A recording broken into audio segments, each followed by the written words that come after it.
Hey, everybody. We are back for the second installment of the C5 Dev Roundup. We're actually thinking about some new names for it. We've got some good ones in the works. My favorite so far is Learning Concrete 5 with Mike. That one works well. I think anything centered around Mike makes a lot of sense. No, I think Corvin's the star of the show here. Yeah, but I like the whimsical names and having some interesting stuff behind it and that kind of thing. I do like your suggestion though. But yeah, keep an eye out. We might change the name of these things. And if you have a good suggestion, if you think our thoughts and ideas are bad, feel free to share in the Town Hall channel in our Concrete 5 Slack, and we'll definitely consider it. So throw them in there if you have ideas. If not, that's fine. Feel free to participate without. Today we're going to go over a few things. The first thing that I want to go over is setting up my local environment to work with Xdebug. And the reason why is because Xdebug gives me the ability to do things like set breakpoints in my code that, when PHP actually goes and executes that code, it gives me an opportunity to actually take a look at what PHP is doing, what's in memory, and step through the code. And that's going to be really valuable for us as we show some of the other things that we're going to go over today. So I want to start with that. The next thing that I'm going to go into is configuration. This is something that is super powerful in Concrete 5 and something that we use just constantly in our projects. Configuration is how we manage things like environment-based settings for connecting to databases. If we've got a production site that connects to Memcache, that's what we'll use. So that kind of thing, it becomes super valuable and it's really powerful. So I'd like to cover all of it if we can. And then lastly, we're going to set up a package and show different ways how you could auto-load the classes in that package. And we'll start just by requiring the file, no auto-loading at all. And then we'll go through doing Composer-based auto-loading, Concrete 5-based auto-loading, and we'll see how those are different and that sort of stuff. So that's what we've got on the docket today. As we go, check out the Town Hall channel in our public Slack. If you have questions or ideas or anything like that, feel free to throw them in there, and we'll be watching them. We'll be waiting with bated breath, and we will be excited for them. I've got Mike here with me. As I mentioned, you've heard him before. You've seen him. He's the late, great Mike Larson. He's here. I'm already late. He's here to collect those questions and comments and also to beat me up along the way. So if you've got some good punches, throw them to him and he will deliver them. So does that sound good to you, Mike? Is there anything else you might want to cover? No, I think this is great. I was actually trying to set up Xdebug recently with PHP Storm, and I got it integrated for the testing, but it wasn't quite able to get the breakpoint set up. So this would be great for me. Cool. Yeah. There's a couple good techniques for setting up Xdebug. PHP Storm actually makes it really easy. So some of the things that we're going to do are going to be PHP Storm specific. So if you use NetBeans or something else, maybe close your eyes during that time. I'm not sure. You can watch. I'm sure there's some value to what we'll do, and everybody can decide for themselves, I suppose. So without further ado, let's get to it.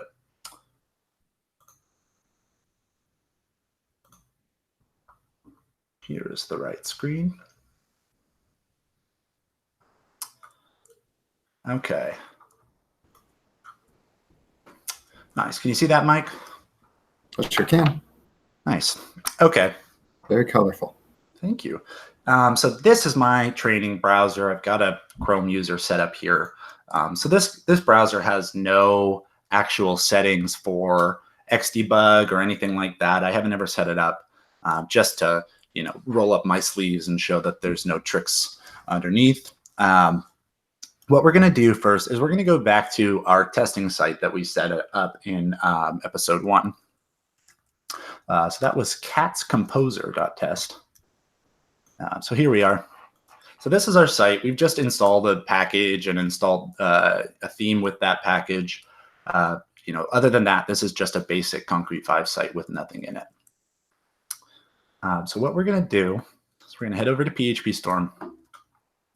This is the auto load file for our project. This is the first Bootstrap file that actually loads when Concrete 5 is trying to bootstrap stuff. So what happens is Concrete 5 says, I'm eventually going to need to load all my dependencies that came in through Composer. It's going to want to do that. So it attempts to load it. And the way that it does that is it actually sends it out to your application bootstrap autoload.php file. And that's going to be important later. But this is just open because I did a little bit of practice earlier. But yeah, we'll take a closer look at that in a minute. We're going to actually start with a different file in the Bootstrap, the app.php. And this file actually contains nothing but a big comment. It gets loaded last when starting up, when bootstrapping Concrete 5. And its role is to give you a simple spot to do things with the Concrete 5 API without having to be in a package or things like that. When you're in this file, you can expect that auto loading has happened, package registration has happened, I believe. Maybe we'll triple check that today. And then lastly, that eventing and all that stuff is available and possible to bind to. So in this comment, we'll see, core bind is setting some values to the container that will override this helper feed value. And that's just an example of how you might override one of these values with a custom class. A little lower, it shows some information about registering events. I promised the larger font, but I didn't actually make good on my promise. This is a little better. Yeah, so we've got, an event registration here. And then I think the last examples are routes. We just show how to register routes in here. And, this isn't somewhere that we actually use too often. We try to avoid this and organize things into packages and service providers whenever possible, just for better organization and to make it easier to test this kind of stuff. But this file is great when you want to just get started and just throw some routes in, throw some overrides or bind to some events. So with all of that done, what we're going to do is get rid of that comment just because it's in our way. And we're going to add a little bit of code in here. I'm just going to do PHP info just so that we can get the stuff that we want. And I'm going to exit out just so that we don't render the rest of Concrete 5. We'd end up with some errors if we did. So I'm going to leave the exit in there. We're going to head back to our site. And we get what we expected. The PHP info page says, hey, your PHP version, and then a whole bunch of information about my settings. So what we're going to do is we're going to just try setting up a breakpoint first thing. So I'm going to add a breakpoint here. And then I'm going to tell PHP Storm to start listening for connections by clicking this button up here. And so now PHP Storm is waiting for incoming connections and is planning to intercept those and handle breakpoints. If all else was set up, we would totally be able to load our page and this would break on this line. So if we go back to the browser and we refresh, of course, we didn't break because we don't have anything else set up. So let's get started. The first thing that we need is some way in our browser to trigger this breakpoint mode. We don't want our web server, even if it's a local development server, to be just constantly listening for these all the time. It's much better to have these, turned on and turned off in a case by case as needed. And really the reasoning behind that is because it's super duper slow. And it's also really, really confusing when a breakpoint is, hit and waiting and maybe blocking a request that you're not maybe aware of or not thinking about. So it's best to keep it off and have the ability to toggle when needed. So my favorite way to do that is with a Chrome plugin. So it's, what is it called? Xdebug helper extension. There we go. Sure. So this is just a Chrome extension that will set the cookies that I need when needed. So let's take a look at what that actually does. Side, I don't like the side. Let's go to the bottom. So what I've done is I've opened up my developer console in my browser. I did that by hitting Command-Shift-R. And what I'm looking for in here is some settings for this current page that we're on, specifically the cookies. So I'm going to click on the application tab, and then I'm going to click on cookies for our domain. So you can see I already have a cookie here that says Xdebug session. This is because I did some work here and tested before. So I showed you my sleeves. I promised there were no tricks, but there was one trick. All right, so forget about it. Pretend it didn't happen. We're getting rid of that cookie. It's no longer there. So you'll see that this button was green because we had that cookie. If I refresh, that greenness goes away. It's gray.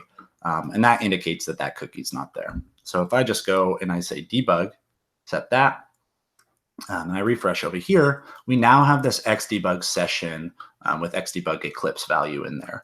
The value doesn't really matter. All that really matters is that we have an Xdebug session cookie set. And so you can imagine, you know, if you don't want to have an extension all the time that manages this for you, all you really need is a little bit of JavaScript that can set this for you. So I've gotten by for quite a long time with just bookmarks, but my bookmarks bar is actually being used for bookmarks now. So I've opted for the extension instead. Okay, so now we've got the extension, which allows us to mark our requests as needing to be supporting these breakpoints. All we've done really is just install this extension and turn it on. But if I refresh here, we still aren't getting breakpoints. Everything's kind of running happily. It's not stopping the execution and giving me access to anything like I promised it would. What I'm going to do is I'm going to use a tool built into PHP Storm that really helps kind of debug these situations because Xdebug is quite fickle. PHP has a lot of settings, and getting these dialed in is, in my experience, it's always different and it's always a pain. So this tool is super helpful. I'm going to go to the Run tab, I guess you'd call that, the Run tab. And then I'm going to go down to Web Server Debug Validation at the very bottom. Cool. So what this shows is it says, show me the path to the web root, the path to the space where PHP Storm could create a validation script, and then a URL to that validation script. So essentially what it's asking is the path to the web root and then the URL to access that web root. So for our project, since we're composer based, that's going to be the public directory. And then we know that our domain is catscomposer.test. So I'm going to hit the validate button. Okay, we get a couple errors. First, it says my server name is empty. That can be an issue. But I think much more pressing, we have no debug extension loaded at all. So you can imagine if I thought that my debug extension was loaded, this would save me a whole lot of time, just fussing around and trying to figure out why all the other business isn't working. So we've got our PHP INI, a link to our INI here, but I actually can't copy it. Thankfully, we've already got our PHP info here. So I'm going to copy the link to our php.ini file. I'm going to head to my terminal, and I'm going to edit that file. Okay, so right here. Font size is a little small there. Ooh, thank you. Let's do that again. Oh, much better. All right, so all I did is I used the command line tool called Nano, which is just a text editor, my personal favorite. And I've gone into my php.ini settings file. It's pretty obvious here on the first line, we've got the Zend extension equals xdebug.so, but what we don't have is a line that isn't commented out. So we remove that comment. This is actually going to run, and it's actually going to add the Xdebug extension. So let's save this. And then I need to restart my PHP. So I'm going to do brew services. I think it's restart PHP at 7.3. We'll either get a restart or an error. Looks like a restart. Nice. Okay. So now we've enabled Xdebug. If I refresh here, you'll notice that we still didn't get the breakpoint. But if I search for Xdebug now, we actually have Xdebug loaded. And if I really want to, I could become a patron. So that's good. So things still aren't working. We've gotten past this no debug extension is loaded, but we never did anything for server name is empty. Maybe that's the issue. But what we can do is just re-hit the validate button and it'll revalidate. Okay, so now it says, I've got the extension loaded. It's this version. And then it says the Xdebug port is set to 9000, whereas the IDE setting is set to 9001. So that's not going to work. So let's fix that. I'm going to hit double tap shift. And then in here, I'm going to type Xdebug. Down here, the last item is just the action to go to my preferences for Xdebug. So I'm going to click on that. And right there, we see the port is set to 9001. Just change it to 9000. Okay. Let's just test it. Refresh over here. Still no breakpoint. So let's do our debug validation again. Still server name complaining, but it's complaining down here that remote debug is not enabled. So let's just copy this line. It says add this line to php.ini. Go back to our php.ini. Oops, that's not the command I want. And we want to add this configuration. Now, this isn't the most organized. The more astute of you might say, "Hey, Corvin, what's up with your PHP.ini file? Isn't that PHP block down there? Like, shouldn't you have these broken out into their own configuration files so that you can manage that?" And to that, I would say absolutely yes. So we're going to add this line in here. We've just enabled the Xdebug remote enable, and we're just going to save that and restart. Same thing we did a second ago. This time it actually might work a little faster. No. All right. One last time. Okay. It's complaining about nothing but the server name. I don't know that the server name is actually important, so let's go back and refresh one more time. Okay. Still no breakpoint. So it doesn't give me information on how to set the server name. So I'm going to try a couple things first. Let's first toggle this on and off. Maybe add some more trivial line up here that we can throw a breakpoint on. That's doing maybe a little less work. Let's see if those changes did anything. Okay, we got a longer spinner, but I'm still looking at my browser. It didn't take me back to PHP Storm, but wow, it did break. So it broke on this line. Which is a little confusing because this line is, if you look at the top here, this is in my home directory, in my home composer vendor directory. The reason why it's breaking on this line is this is actually the entry point for my web server. I use Laravel Valet on my local machine here.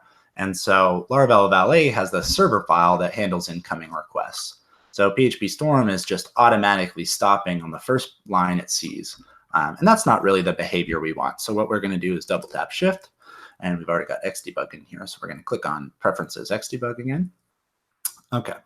So we'll see two of the settings here. We've got one, force break at first line when no path mapping is specified.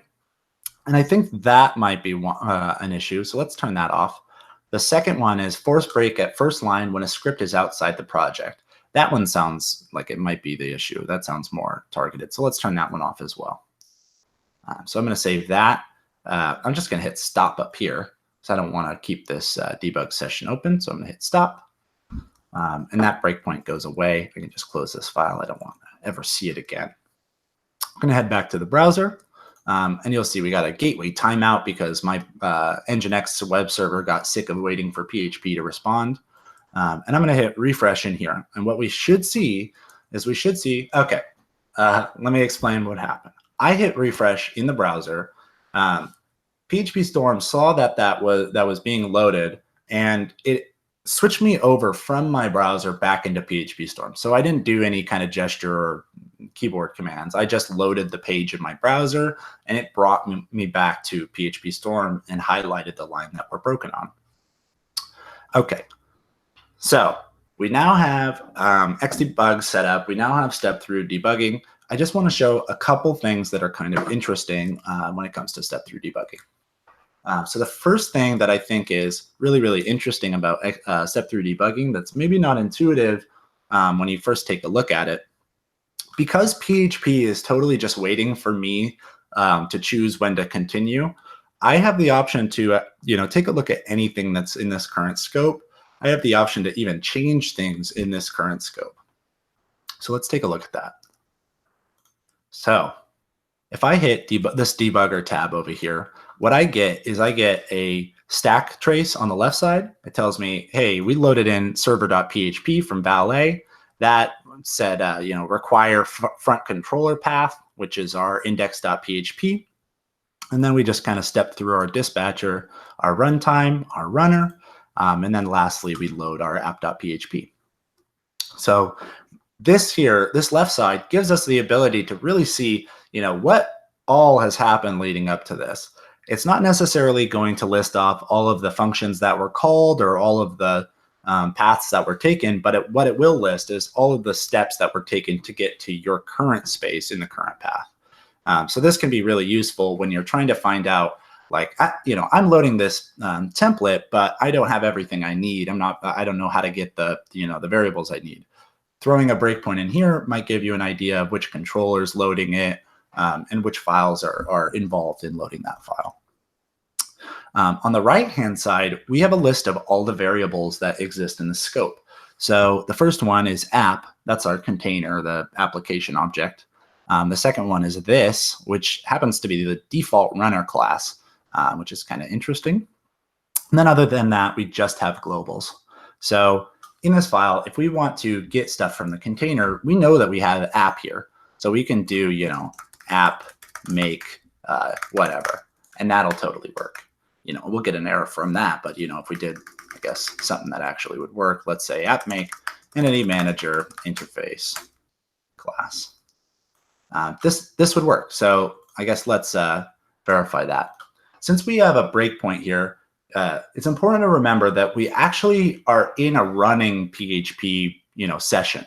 And so just because I've added this line, if I use the tools down here to kind of step through my code, you'll see that it's just confused, right? It didn't run anything down here. It just stopped. It went down one line and stopped. That's because we changed the content of this file. What PHP is actually interpreting is different than what we're looking at. So what we need to do is stop that session and start a new one that's looking at the proper file. So another thing that's important here, since I added this app make entity manager interface class, it's added this use statement for me automatically, which has changed what's on line 3. So there's no actual statement here. Use is it's not really a statement. So I don't believe it would actually break there. We need to put it on a real statement. So I'm going to move it down to our echo. And the last thing I'm going to do is I'm going to make a new local variable just to demonstrate how you can change these sorts of things. So I'm going to say local variable equals our more trivial line. And then in here, we're going to echo that local variable. Okay, that'll be, I'm going to keep that breakpoint there.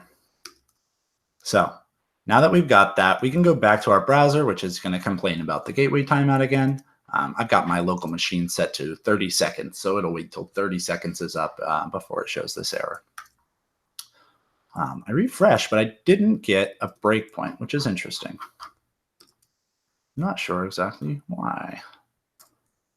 Turned our listening off and turned it back on. That typically tends to help me out. I took away the breakpoint and added it back. That's another thing that tends to help me. Let's see if that fixed things. And it magically did. These are the kinds of things that really, only artisans and experts know. And I guess all of you know. and magicians like Corvin. There you go. Yeah, once you have the tricks in your sleeves, you can just use them whenever you want. Yeah, so we've got a breakpoint now. Our browser is just waiting. And if we go back to our browser, you can just see it's just happily spinning up here in the tab. It's just waiting to load stuff. So what I'm going to do, I'm going to go back to here, and I'm going to change the value of our local variable. And I'm going to try to do this a little quick so that we don't hit that error. In here on the right side, you remember we can see all the variables in our current scope. So I'm just going to right-click on it, and I'm going to hit set value. And instead of that, we're going to say less trivial value, I guess. So now I've changed that variable value. So if I hit play, it runs through the rest. It stops, stops being stopped, it outputs my string here less trivial value. So I was actually able to stop PHP from doing what it was doing, go in, change a variable, and then let it continue doing its work in order to kind of test out what happens when this value is that, or whatever it might be. So that's the first thing I wanted to show. That for me it's not something I use too often, but when I do need it, it makes things very, very easy, as opposed to having to kind of step through and add dumps and dies and things like that. We can just throw in a breakpoint and change the value as needed and see what happens. Yeah, so beyond that, what I want to show is how you can use these kind of stepping tools. I called it step through debugging, but we're not really doing any kind of stepping. So what we're going to do, we're going to get rid of this PHP info and the exit, so we don't actually need that anymore. I guess I never demonstrated this, so let's leave this in. I'm going to throw a breakpoint just on this line, and we've removed that exit, so we should render all of Concrete 5 and our template and all that now. So to save this, head back to the browser and refresh. And again, we get stopped at the breakpoint like we expected. But what we can do now is we can use these tools at the bottom. There's 4 of them, or I guess there's 5 of them, but I only use the first 4. The last one is useful. I just don't tend to use it. So the first thing in here is step over. Step over is interesting. What it does is it ignores what's in the current statement and it moves forward to the next statement in the current scope. So that'll become a little more obvious when we take a look at config and maybe some auto loading. That's different from the next one, which is step into. Step into actually takes a look at what statements on the current breakpoint line. And so if you have a function call, or if you have something that sends the scope to a new scope, like a function call, or I guess it really would only be a function. If you got a function call, step into is going to take that function call, and when it calls, it's going to move the broken line into that function call. So since we're broken here, what I can do is I can use step into to go and see what app make is actually doing. And we'll do that in just a second. The next one in here is just red step into. It's called force step into. I've actually never used this, and I frankly don't know what it does. I don't know why you would need to more forcefully step into a function. So if anybody's got ideas on that, I'd love to learn a little bit about that. Would it be if a conditional, excuse me, would it be if a conditional fails that you force it to not fail or something, and so it goes into a conditional it wouldn't normally go into? Or that's possible, but I don't know that I'd see enough value in that for them to have just a dedicated tool. So I wonder, because I've never needed to be more forceful with my stepping. It usually just works fine, just using step into. So that mystery is still a mystery. It's not a trick I've learned yet. So somebody let me know. And maybe we'll share it next week or next time. The last thing is step out of. Step out is important because once we've stepped into a class into a function, all we can really do is step over until that function returns. And that can be a lot of statements depending on the function. So step out of just kind of lets you say, continue with this current function scope until we return and give me back to where I was just at. The last thing in this list is step to cursor. And this is valuable. I just don't tend to use it as often in my workflow. Essentially what it does is it allows you to click somewhere in PHP Storm and say, hey, run until the code underneath my cursor is actually being evaluated. So you can imagine why that would be useful. Lets you kind of more easily step to the thing that you care about, rather than having to kind of use the step over tool to just keep stepping over. Okay, now that we've gone through those, let's take a look at what happens when we actually step into something. So we are broken on a line that has a single statement. The single statement is app make. It's a function call on this app object. So we're going to hit step into and see where we go. Okay, so I hit step into, and now we're looking at this make function, right? This was what we were just seeing back a second ago. If I hit the Command E, oops, is that right? No, Command E. Yes, if I hit Command E and enter, it takes me right back to the last file I was looking at. Super pro tip with PHP Storm. Command E and enter is really killer. So we were just broken at this line. We have this app make call. We hit step into, and where that took us was this container make call. So this is actually the code that's going to be running and making the class that we're asking for. So we've stepped into the function and we've just broken on the first line. So this statement actually hasn't run yet. It's just waiting for more instructions. Okay, so from here, what we can do is we could step into this get alias, and actually let's do that. This line that we're broken on now is much more complex than the last line. It's an actual compound statement, right? It's more than one statement in one line, whereas the last one was just a single function call. This is one function call being passed, the result of one function call being passed into another function call. And so, it might not be immediately obvious what behavior you're going to get when you hit step into. But the way that this is going to work, because this value here is being passed into a function call, it has to be resolved before you can actually make this function call. So what that means is that this normalize is always going to happen first. And so if we hit step into, what we should see is we're going to be on the first line in a normalize function. So let's take a look at what happens when you hit step into, and I'll show you how you would get from this normalize to get alias. Okay, so we're going to hit step into. Okay, and now we're at normalize. There's two easy ways to get back. The first one, we could just step over until this function returns. And so then what would happen is PHP would have the return value, and then it would be able to make that second function call in that statement. So let's just do that. If we just hit step over, okay, now we're straight into the get alias call. We stepped over the return on that function, the function that was nested in this call, and now we're in the parent call, if that makes any sense.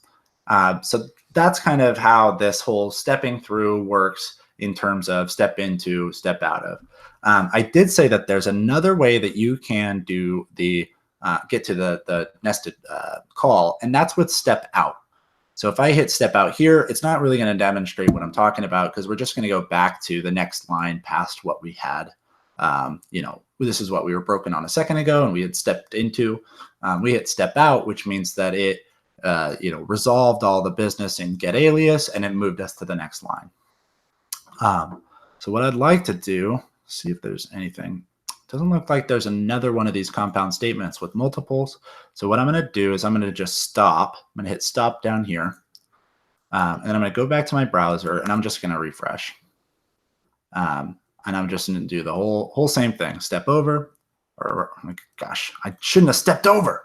So we're going to stop, go back to the browser. We're going to refresh. Okay. We don't want to step over. We want to step into. So let's step into. Okay. So we're back at this. So what we're going to do is step into again.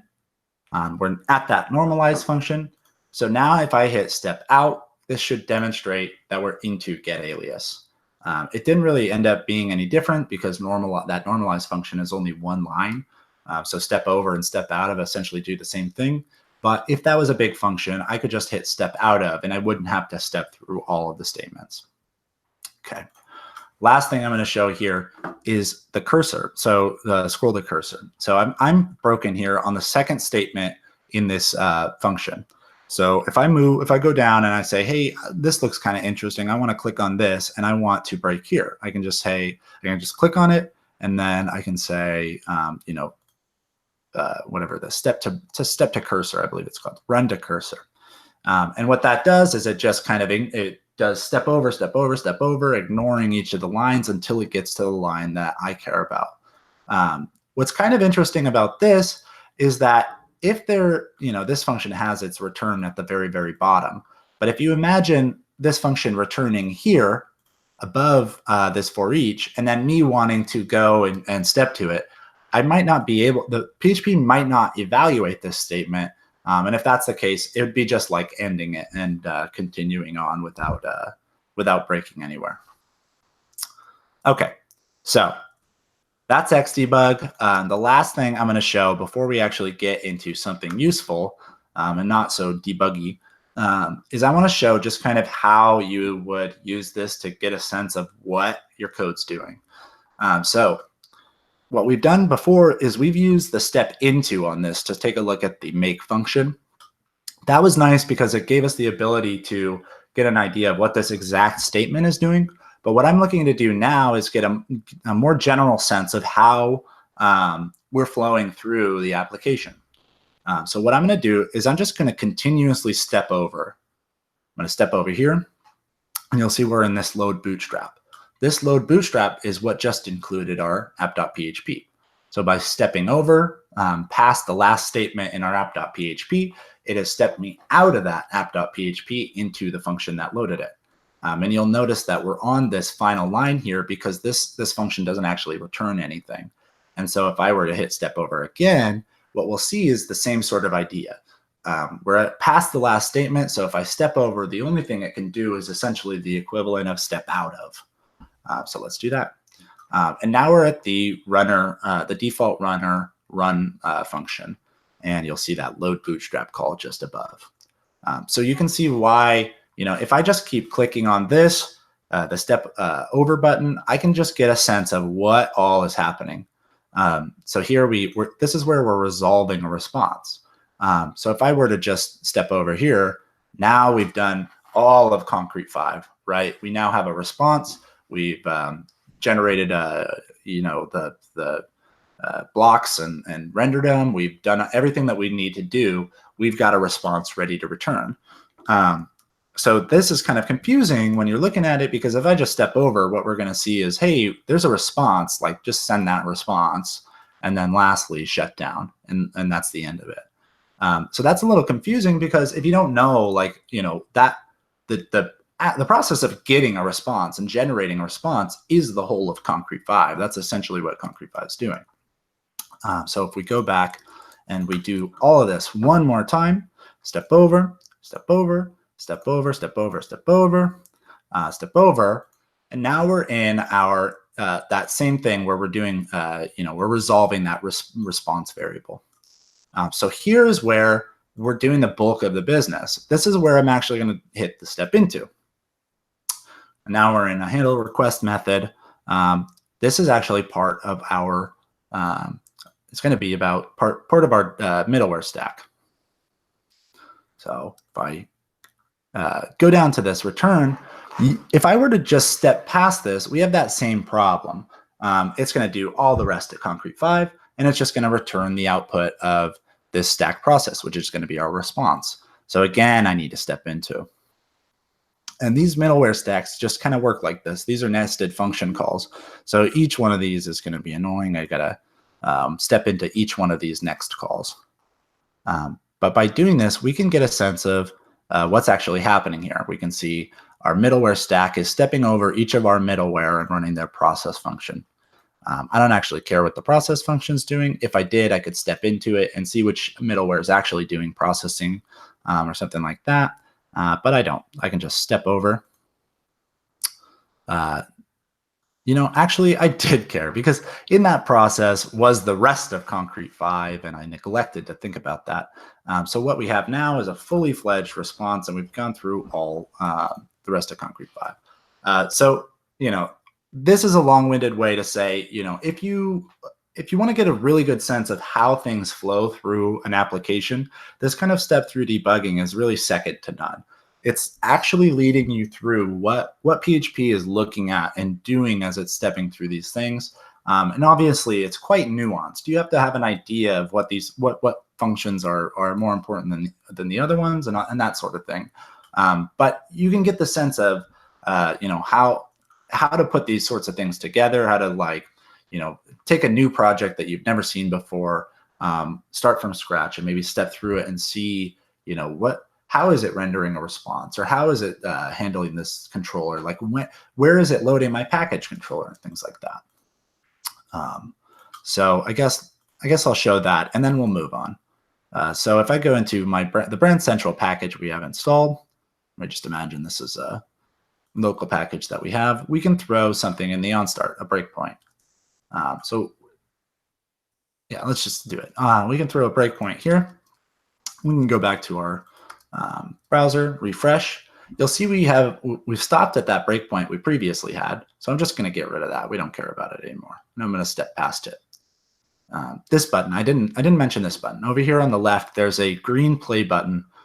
What that does is it's not the same as step over. What it says is it says continue until you see another breakpoint. So that's what we're going to do here. We're already broken on this line. We don't actually want to be. We're going to say, just continue until you see another breakpoint. Okay. Now we're in that onStart where we just added that breakpoint. So this is our controller for our Brand Central package. We can see our onStart. If we wanted to see, how did we get here? Like what actually did this? All we have to do is step out. And now we can see that this is where we're calling that onStart. We'll scroll up a little bit. It's in setup packages. So you can get an idea how, this kind of breaking is really, it's impossible to do this sort of thing unless you have these tools. Otherwise, you're really just dumping out stack traces and trying to piece things together like a detective would, instead of just kind of observing as it goes. Okay, I think we're all sold. Done talking about it. We'll use it as we go, but we're going to switch over to looking at config. Okay. So configuration in Concrete 5 is it's quite powerful. The way that we generate configuration is we first say, what does the core think this configuration value is? We first load all the core configuration values, and then we go to your generated overrides, and we say, hey, what has been set and generated by the dashboard? We load those over what the core defaults were. The last thing we do is we go to the top level application config file, load that over all the other configs. And what that ends up doing is giving you kind of 3 levels of defaults, where the core kind of sets the first default. Your generated overrides that you can set through the dashboard kind of set the second default. And then lastly, that top level like application config file will do the rest of the business and override everything else. So we're going to take a look at this without using real config values. I think that might help make things a little clearer. So what I'm going to do is I'm going to show how Concrete 5 would add these default values. We're going to open up the Concrete directory. And if you don't know, that's a big no-no with Concrete 5. You don't really want to be editing this Concrete directory. And you'll see that even PHP Storm gives it this gray color to let me know, like, hey, don't modify this. This is a dependency. And that's important because if I go to upgrade Concrete 5 or if I deploy my project somewhere else, those changes might not be included. So it's important to leave that alone and to opt for things in the application directory or in a package whenever possible. That aside, what we're going to do is we're going to go into the Concrete config directory. And this is where all the defaults are set.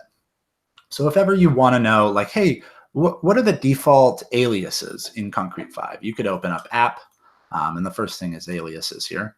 And you can just see what all these defaults are. And these would all be possible to override in your local config, but I don't want to use these because it's confusing. So we're going to make a new file here. We're going to give it a namespace. Let's just call it cats, since that's our theme. That's a very creative namespace. So in here, the way that config files work is they're set up in a way that the actual name of the config item you're trying to load, it gives you information about where that file or where that actual config file is located, and then how to traverse an array to get to that value. So to sort of demonstrate that, if we want to have a config key that is cats dot, oh man, my creativity is running dry. Cats dot, crates dot color, and we want that to equal green by default. The way that we would do that is we'd make the cats.php file, and that's that first segment. So we wouldn't need to specify cats in this file because the file is cats.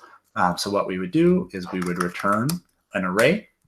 And in this array, we're going to have a value, and it's going to be crate. Or I guess it's a key crate. And the value is going to be another array, and that is going to be color. And we're going to set that to green. OK. So just to prove that this is kind of how things work, if I take this key up here and I go to my terminal, let's actually use this terminal. Let's go into cats composer and clear. OK, I can use the command line tool to give me some information about this config item. So I'm going to say ./vendor/bin/concrete5, and I'm going to say c5 config get, and then I'm going to paste my config item here, cats.crate.color. So if I hit enter, I get green in a very, very long time. So you can see that by having the cats.php file and then setting that array key crate to another array with a key color that has the value green, I'm able to have this config item. So that's kind of in a nutshell, in a really confusing way, how to describe and understand how these config items kind of interact with the actual files that we're creating in config. So you can imagine if we were to say, config get concrete.security, we hit enter, now we see all the settings for config security, but maybe we want to actually find the file that has this actual config item in it. The way that we would do that is we would just take a look at the config item. We'd say, hey, it starts in concrete. So we know that this is going to be the concrete.php config file. And then from there, we just kind of have to visually traverse the array looking at each of the keys. So let's actually do that. If we go into concrete config concrete, because remember our config item is concrete.security, we can go in here and find the security key. So I'm just going to search security. OK. And here's our item, concrete.security, and the value that we actually saw outputted out here is, top level session ban MISC, and under here we have session ban MISC. Just to drive this home, say we wanted to get the config item, concrete security ban IP, and whether it's enabled. The way that we would do that is we would just traverse with those dots again. So we'd say concrete.security ban.ip.enabled. So if I hit enter, what we should see after a good long wait is true. And that's what the value is actually set to here. OK, does that make sense? Am I doing a good job explaining? It makes sense to me. The only question I have is, this only works at one directory level, right? You can't have subdirectories, which also does the same thing, right? Not quite the same thing, but there is a meaning to subdirectories, and we'll get there. OK, so we've got our cats, and we've set a value for our crate color config item. So what I want to do is show kind of how this hierarchy works in terms of loading config. So what we're going to do is we're going to go into our application config, and we're just going to leave the concrete config cats file just as it is, and just consider that a concrete default now. Let's not worry about opening that again, and maybe even forget that it exists. In the application config, what we're going to do is we're going to create a new file, and this new file is going to have that same name. I'm going to call it cats.php. And remember, that's our group for our config item. So it's going to be the first segment in any of the keys that we have in here. OK. And what we actually care to set is that crate color value. We want to see how this can be overwritten and how it kind of flows together. So what we're going to do is we're going to say crate. I'm going to say color. And instead of green, we're going to use, I don't know, red. So creative. It's hard for me to even pick colors. OK. So let's clear what we were looking at. We're going to do vendor bin concrete 5, and we're going to say C5 config get, and then that same config item, cats.crate.color. And you remember it was green before, now it's red. So the question is, how did we get from green to red, and where is that green value actually, coming into play? So let's take a look at that. What I'm going to do is I'm going to throw a breakpoint here. And, I think I actually have to throw it here since these aren't actually statements. The only statement here is the return. So I'm going to save that. I guess I don't need to save it since it's just a breakpoint, but I set the breakpoint here. What I'm also going to do is I'm going to go back to our other cats where we have the color set to green in concrete, and I'm going to actually set a breakpoint there too. And so what we should see is kind of the order that these things are working in. So heading back to the browser, if I refresh, we get our package on start thing. Seems like that's loading first. If I resume and hit ignore this breakpoint, keep going until you see another breakpoint, something interesting happens. We just kind of step through to the end, and Concrete 5 just renders happily. So why is that? We just set a breakpoint on those config values, and we know that they're working because we were able to get them through CLI. Well, the answer is Concrete 5 isn't actually going to load up these config values unless you request them, unless it has a good reason to. So what we're going to do is we're going to go into our app PHP. We're going to actually ask the app what the value of this is.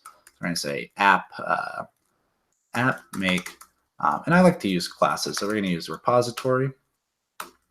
We're going to say get cats.crate.color. And let's just dump and die that. See what we get. Okay, so we get red, but still no breakpoint, which is interesting. Let's see what we have to do to get these breakpoints to work. Let's put one here. That one works. Play. Oh, and the other ones don't. So what we need to do is we need to add a statement in here that we can break on. So I'm just going to say echo break. This is going to be the application one that's set to red, and then in the concrete one that's set to green, we're going to do the exact same thing. Echo break, and then we are going to all collectively cross our fingers as we refresh. Okay, so we get the first one, we hit play. Okay, we get the second one. So now we've broken in the first loaded file when trying to get this config value. And I guess, since those breakpoints weren't working, let me demonstrate what we had a second ago. So I've got these breakpoints set. We know that the breakpoints actually work now. If I go back to app.php and stop trying to actually load it, get rid of that breakpoint. If I stop trying to actually load it in PHP, we shouldn't see those breakpoints actually get hit, and they don't. As soon as I uncomment this, as soon as I uncomment this and refresh, now we get those breakpoints because those files are now only just now loading. Okay, so where we broke first is in the concrete file. So what's happening is we're first loading the concrete version, and then if we hit play, now we're in the application version. So the red version now. So first we loaded the green version, then we loaded the red version. So let's actually hit step out of and see where we're at. Okay, so we're just in a for each loop here. And above that, we've got a big long list of paths. So what we can see is that as we loop through the paths, if the files exist, we're loading that file and merging that file settings into the previous settings. You can see items equals this merge environment and passing in those items and the file name. So I guess let's just use our step through debugging to actually take a look. Okay, so what happened was we loaded the last file. There was no other files to load, so when we hit step over, we didn't get to the thing we wanted. So what I'm going to do is I'm going to put a breakpoint back here, and I'm going to just hit play, and I'm going to refresh. Okay, so you'll notice that what happened is we're broken on this line. And one thing that's important to keep in mind when when you have a breakpoint in this sort of context, just because it's broken here, it doesn't mean that we've broken in the same sort of context that we're expecting, right? So what we're expecting is to be on this line, and then when we step over, to load our cats file. But that's actually not what's going to happen, because if you take a look at the value of file, and PHP Storm actually shows this to me here, the value of file it ends in concrete.php. So what we're doing here is we're breaking when trying to load the concrete config group rather than breaking when trying to load the cats config group. So I'm just going to step over until we're looking at the thing we care about. See, now we're looking at live.database, also not the thing we care about. So let's continue. Okay, so now we get the first breakpoint on our cats file. So this is going to be a pretty good indication that if we break here, yeah, now we're looking at cats.php. Okay, so let's step into this and see what it's actually doing. All it's doing is it's loading the value in the file, and you remember the value in the file is just an array. It's returning an array. So when we do include file, it returns that array back to us. And all we're doing is array replace recursive, which is going to essentially replace all the values over and over until the last in is actually respected. So you can imagine if we've got this concrete cats file and we set the color to green, but then we're loading the application cats file with the color set to red, the application file, since it's loaded last, is going to win, and its red is loaded. So that's all sort of kind of high level basic how the core defaults interacts with the application stuff, but it's not the whole of it. There's actually more to it. We've got the generated overrides. We've got the subdirectories that you mentioned with the like namespace groups and namespace items. And that plays into how it works with packages. So I'm going to go through those just at lightning speed here. Hopefully we'll. One thing to add to your lightning speed there is Chris is asking about config settings when it comes to packages. Do they have their own config directory, or how do those fit into the picture? They do, and it's that namespace config. So we'll take a look at that in a second. The first thing I want to show is how generated overrides play into this whole thing. We've kind of showed how concrete config is the default, and how application config will always override it if you have the same items. I guess one thing to show here, if we have another item in here, say create size, and we say large, but so this is set in my defaults, but it's not set in my override, my application config cats. Obviously we would expect that when we try to do cats.create.size, what we should get is large, because it's just, that's confusing. What happened here? Oh, we're dumping and dying in our app. Sorry. If we get rid of that and we rerun this, we should get our large. We see large and that echo break that we are making things confusing with. But we see our large value. If I erase that size and just try to get the whole of the crate item, we can see the color is red. So we've overridden the color, but we didn't override the size. That default still flows through. Okay. So generated overrides come into play when you have something kind of in the middle. You have a configuration that's not quite set by a developer, and it's not quite set by the core, or at least you don't want to necessarily stick with the default. You want to be able to change that config. Really, when you see generated overrides being set, that's almost always because there's some dashboard page changing that configuration. So if we want to do this with cats, what we can do is we can go into cats, or into generated overrides. We're going to create a new PHP file called cats. And in here, we're going to return a new array. Same thing, we're going to say crate. And then in here, we're going to do color. And this time we're going to do blue. We're just going crazy with colors. Oops. We're going to do blue. And then we're also going to override the size. So we're going to say the size is small, not saws. Okay. So what's going to happen is the load order is going to be the core, then the generated overrides, and then the application. And so the reason why is because the application, the things set by a developer always take precedent. They always win. If a developer says, hey, debug is set off and it's always off, there's no way to turn it on through the dashboard. And that's important. So now that we've set this color to blue and the size to small, what we expect to happen is we expect the color override to not really have any effect, because we've already got in our application level config the color set to red. But what we do expect to happen is the size to override and set to small. Okay, so what I'm going to do before we continue is I'm going to get rid of this echo break up here because it's causing trouble. So save that.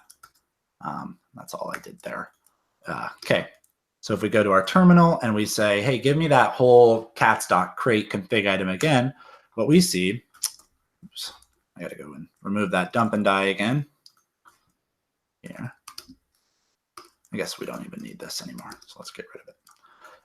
If I run that cats.crate get, we see that the color is red, like we set in our application, but the size is small, like we set in generated overrides. So is that clear, Mike? Does that make sense? Generated overrides the core, application overrides them both. Yeah, so it's the core and then the generated overrides and then the application. Exactly. Yeah. So that brings us to namespacing. Just one quick question when it comes to sort of the priority there. Thomas J is asking, when it comes to the package configuration values, does the application load over the packages, or is the packages sort of the final thing to load and take precedence? It's still the application. Okay. And the reason behind that, you can have generated overrides for package config, but you still want to have the ability for a developer to say at their project level, this is the setting that I always want. I don't want my end user to be able to change it. So that's the reasoning behind it. The way that we actually facilitate packages having config is by sort of namespacing them. And that's where the subdirectories come into play. So let's take a look at Brand Central. We don't actually have any config in Brand Central right now, but we can add some. So let's make a new directory in our package called config. And in here, we're going to make a new file. And so this is going to be some configuration for Brand Central. Let's just call it branding.php. And in here, we're going to return a array, I guess, branding.style. We're going to set that to 1 because I'm really lacking the creativity. So we've got a new config file in our package. All we did is we made a subdirectory under our package named config, and then a file that's going to be the name of the group. So, since we're returning an array with style in here, we've made the config item branding.style. But that's not quite the whole of it. If we go to our terminal and we say, hey, give me the config for branding.style, we get null. And that's a little confusing. The reason why is because these are namespaced. So the way that you would do that is you'd have to use the package handle as the namespace. The way that you actually designate that is with semicolons. So we're going to do brand central, and then I think it's 1 semicolon. Let's find out.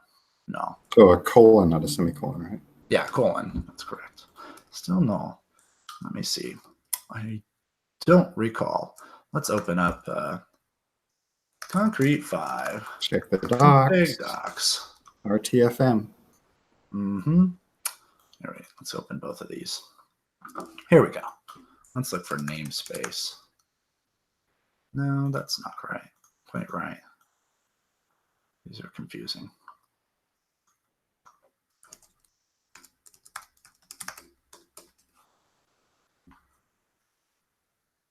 I mean, it should be the double colon. So something's not working here. We've got branding, we've got style. Let's see. Brand Central, is that the name? Yeah, brand_central branding. Maybe it's the CLI doesn't work with namespacing. Let's try something else. Oh, maybe putting that in quotes might help. Nope. Let's try doing this in the app. So let's actually get rid of what we deleted and change this to be brand central branding. Save that. So we can just run that same command because we're dumping and dying, and it's still empty. I'm not sure what the deal is with that. Might have uncovered a bug. I wonder if it could be caching. I'm not sure. Let's see what happens in our Brand Central package. So one thing that we make available in package controllers is a way to access that namespace config.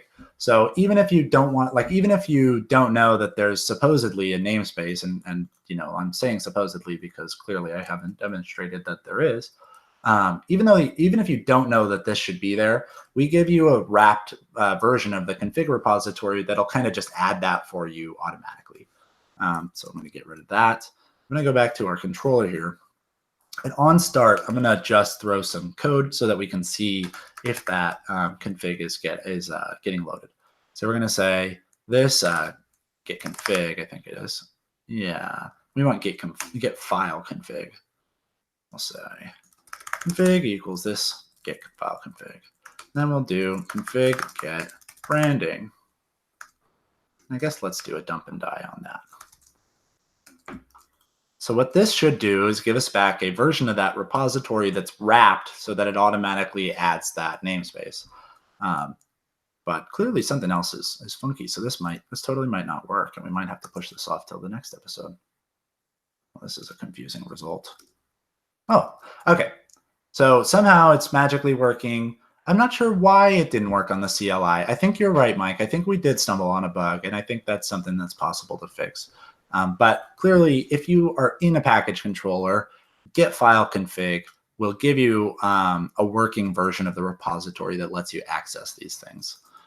So what I'm going to show is actually setting this value. So we've got branding.style equals 1. So if I go in here and I say config set branding.style, and we set that to a value of 2. And save that. If I go back to my browser, refresh, it's going to be the same output, but we should have set that config value. So let's see what that actually should have done. Remember, if you set anything through kind of Concrete 5 through the dashboard, it should be setting it in the generated overrides. So we're going to take a look at that directory.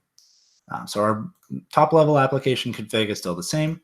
It looks like our generated overrides is still the same. No.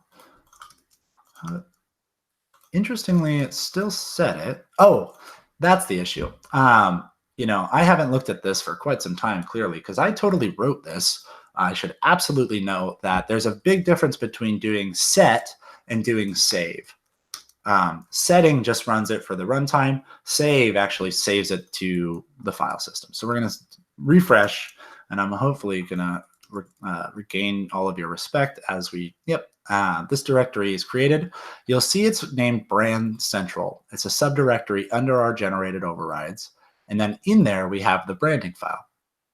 So if we look at that, we have style equals 2. Nice. So now, I believe now we should be able to get that config item. And I'll explain the reason in a second. Yeah. So we can get that. The reason why we're able to get that is I believe the CLI isn't aware that this namespace is going to be in a package. And I think it's failing to load that package. And I recall something that Katz, not our project, but Katz Onu, he was talking about potentially that the CLI doesn't load packages. And I think he's got an issue open for that. And I think that's probably what we ran into here. But what I'm demonstrating is that packages are namespaced to the package handle. So if you want to get the value, of this, you have to define that namespace one way or another. Simplest way is by getting the file config, and you can see it just is wrapping it and adding the package handle as the namespace. But you can also get it with just that double colon if you wait until after packages have had a chance to load. Okay, so this is how a developer might distribute some kind of configuration in a package. You'd say, my in this case we've got Brand Central. It's just got some dummy thing that I made up. The style is set to option 1. And this would be the default that you kind of ship the package with. And then anything that you change in a dashboard page would get written to that generated overrides. The last thing that I'm going to show on that is that subdirectory style of designating the namespace, it totally works at the top level too. So we don't actually need to be in the generated overrides. If you wanted to be a developer and setting these things, like I believe you said it was Chris that asked about that. If you want to be setting these with your actual project in Git, this is the way you would do it. So we'd say brand_central as our directory. And then in there, we'd make a new file, branding.php. And we would return an array of style equals, let's say, 100. Go crazy with it. So heading back to our controller, let's get rid of this save and just leave the dump and die with our branding. If we head back here and refresh, it's set to 100. And even if we do config save and refresh, it's still set to 100. And you'll notice that even though we're running config save here, immediately after we're getting the value, it's still set to 100. It's not set to 2. If you wanted to set that in runtime, you would use that config set, and that would give you that change. Does that make sense? Does that clear up how this kind of configuration stuff plays into packaging and how you might use that at all? I think it does. There's just one more clarification from Lemon Brain, just to make sure we got this clarified here. When does it make sense to create a new config namespace? Does it make sense to do it strictly on the package level? Or if you have, he gives an example, if you have a cache config in your package, should you use the C5 cache config file? Well, when you're in a package, just by default, you get that namespace. You wouldn't be able to access this branding.php file in your package without first specifying that namespace. The namespace is how we actually route back to this file. So in terms of like when you would want to use it, I only use it when it's provided for me by Concrete 5, and it's only really provided for me by Concrete 5 when I'm in this exact context of package config. So I mean, really, it really can be thought of as just a way to segregate the package stuff from the core stuff. And I think it's for the exact reason that Lemon Brain is pointing out of like, hey, if I have a cache config, I don't want to be accidentally overwriting the core cache stuff. And in fact, you wouldn't even be able to do that from a package at this point. You'd have to use those config set things and all that. So the namespacing would keep it from conflicting. Yeah. Yeah, exactly. Just by default. Chris was wondering if there are any config values that are stored in the database. It's all file based, right? It's not. So that's why we have this git file config. That's why we're so specific. There's actually a second level of configuration in the database. And this can be, you can get the database config for all of Concrete 5 as well. I believe it would be this, be just any way to get the container, and you do container make config /database. And that would give you the top level database config. But if you want it in a package, you still want that namespacing. So you do config equals this get database config. And then you can do your config save and all that. What's different about the database config is there's not really a great way to have default values or to have override values or anything like that. There's really just the one instance of the value that is really represented by the row in the database. And when that changes, there's not really any way to get back to the default or whatever it might have been. So that's really the main reason why we opt for file config over database config, is it's just much easier to set up defaults and project level overrides and all that stuff. What's the precedence level for the database level configs? They're overridden by any file-based? It's entirely separate. So it's an entirely separate repository that has its own config items and all that stuff. It works the same. Like, it still understands namespaces, and it still knows that that first segment in your item is going to be the group. Like if we tried to save, I guess let's look at what this does. So let's do config save. Now that we've got a database config, we're going to do config save, and we'll do foo.baz, and we'll set that to bar. I'm going to get rid of the rest of that. Do config get foo, just so that we can see the output of that. So I've saved this. Go back to the browser. Okay. So we get what we expected. We get the saved value, which is just the baz equals bar. And since we requested the foo from it, it's just giving us back these values. So if I open up my SQL Pro and I connect to my localhost and I sift through millions and millions of databases, I think we are, what are we? Let's look at our config here. We have it in environment, do we? Yes. CATS training. Okay. So we go to the database table named config. And in here, you'll see it's got these things kind of separated in the same way that the documentation laid it out. Remember, it had config namespace, config group, config item, and config value. And if we look at the database, it's literally exactly what it has. The namespace is the package name, brand central, config group is foo, and then the items baz, the values bar. So that's how we organize the database config repository. And like I said, there's really no way to override this stuff. There's just the one value in the database. This row is the source of truth. And other than using that like config set, which doesn't actually save anything, there's no way to override it without actually changing the source database value. Does that make sense? Yes, it does.